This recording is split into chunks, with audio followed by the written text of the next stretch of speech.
पूजा के अधिकार की सिद्धि के लिए सामान्यतः स्नान विधि।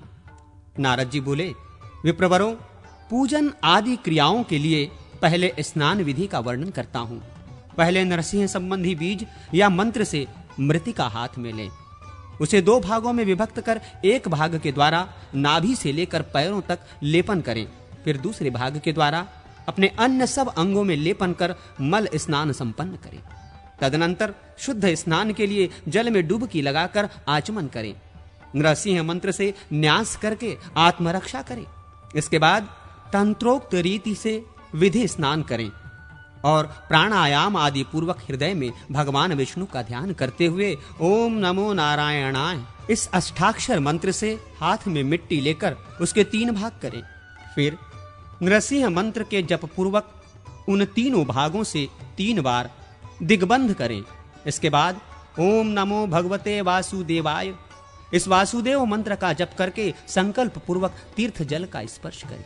फिर वेद आदि के मंत्रों से अपने शरीर का और आराध्य देव की प्रतिमा या ध्यान कल्पित विग्रह का मार्जन करें। इसके बाद अघमर्षण मंत्र का जप करके वस्त्र पहनकर आगे का कार्य करें।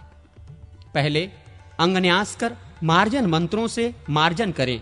इसके बाद हाथ में जल लेकर नारायण मंत्र से प्राण संयम करके जल को नासिका से लगाकर सूंघें। फिर भगवान का ध्यान करते हुए जल का परित्याग कर दें। इसके बाद अर्घ देकर ओम नमो भगवते वासुदेवाय इस द्वादाक्षर मंत्र का जप करें। फिर अन्य देवता आदि का भक्ति पूर्वक तर्पण करें। योगपीठ आदि के क्रम से दिक्पालक तक के मंत्रों और देवताओं का, ऋषियों का, पितरों का, मनुष्यों का तथा स्थावर पर्यंत संपूर्ण भूतों का तर्पण करके आचमन करें। फिर अंगन्यास करके अपने हृदय में मंत्रों का उपसंहार कर पूजन मंदिर में प्रवेश करें। इसी प्रकार अन्य पूजाओं में भी मूल आदि मंत्रों से स्नान कार्य संपन्न करें। देवताओं तथा भगवान विष्णु की सामान्य पूजा विधि। नारद जी बोले, ब्रह्मर्षियों, अब मैं पूजा की विधि का वर्णन करूंगा, जिसका अनुष्ठान करके मनुष्य संपूर्ण कामनाओं को प्राप्त कर लेता है। हाथ पैर धोकर आसन पर बैठकर आचमन करें। फिर मौन भाव से रहकर सब ओर से अपनी रक्षा करें। पूर्व दिशा की ओर मुंह करके स्वस्तिकासन या पद्मासन आदि कोई सा आसन बांधकर स्थिर बैठें और नाभि के मध्य भाग में स्थित धुएं के समान वर्ण वाले प्रचंड वायु रूप यह बीज का चिंतन करते हुए अपने शरीर से संपूर्ण पापों को भावना द्वारा पृथक करें। फिर हृदय कमल के मध्य में स्थित तेज की राशिभूत श्रव बीज का ध्यान करते हुए ऊपर नीचे तथा अगल बगल में फैली हुई अग्नि की प्रचंड ज्वालाओं से उस पाप को जला डालें।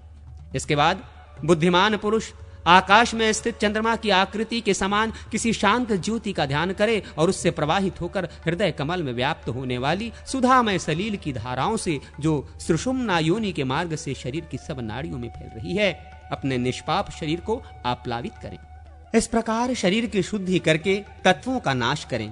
फिर हस्त शुद्धि करें। इसके लिए पहले दोनों हाथों में अस्त्र एवं व्यापक मुद्रा करें और दाहिने अंगूठे से आरंभ करके करतल और करपृष्ठ तक न्यास करें। इसके बाद एक एक अक्षर के क्रम से 12 अंगों वाले द्वादशाक्षर मूल मंत्र का अपने देह में 12 मंत्र वाक्यों द्वारा न्यास करें।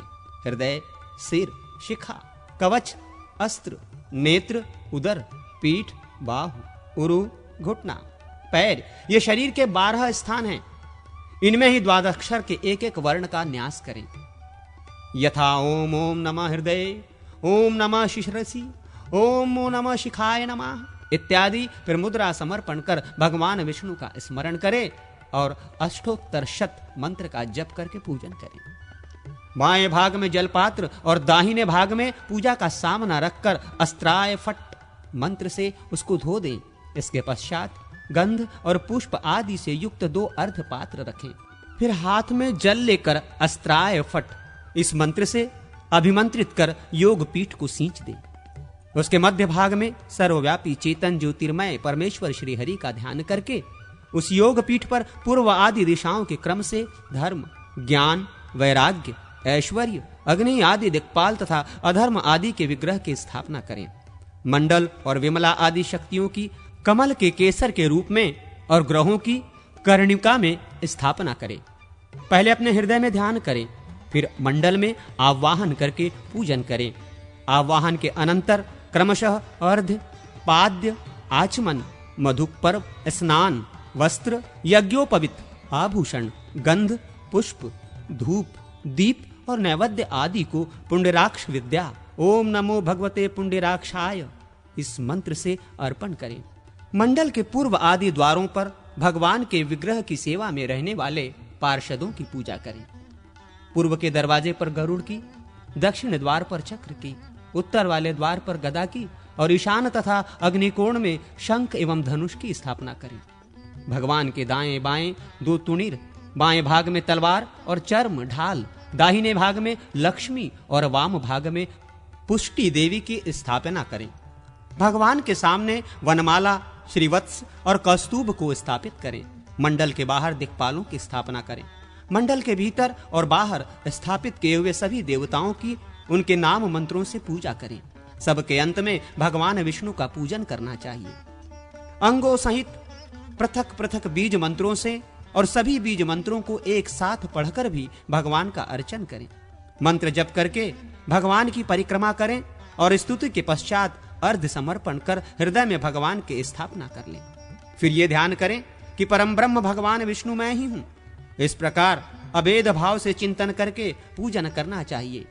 भगवान का आवाहन करते समय आगच्छ भगवान आइए इस प्रकार पढ़ना चाहिए और विसर्जन के समय क्षमस्व हमारी त्रुटियों को क्षमा कीजिएगा ऐसी योजना करनी चाहिए। इस प्रकार अष्टाक्षर आदि मंत्रों से पूजा करके मनुष्य मोक्ष का भागी होता है। यह भगवान के एक विग्रह का पूजन बताया गया। अब 9 व्यूहों के पूजन की विधि सुनो। दोनों अंगूठों और तर्जनी आदि में वासुदेव, बलभद्र आदि का न्यास करें। इसके बाद शरीर में अर्थात सिर, ललाट, मुख, हृदय, नाभि, गुहा, अंग, जानु और चरण आदि अंगों में न्यास करें। फिर मध्य में एवं पूर्व आदि दिशाओं में पूजन करें। इस प्रकार एक पीठ पर एक व्यूह के क्रम से पूर्वत 9 व्यूहों के लिए 9 पीठों की स्थापना करें। 9 कमलों में 9 मूर्तियों के द्वारा पूर्ववत 9 व्यूहों का पूजन करें। कमल के मध्य भाग में जो भगवान का स्थान है उसमें वासुदेव की पूजा करें।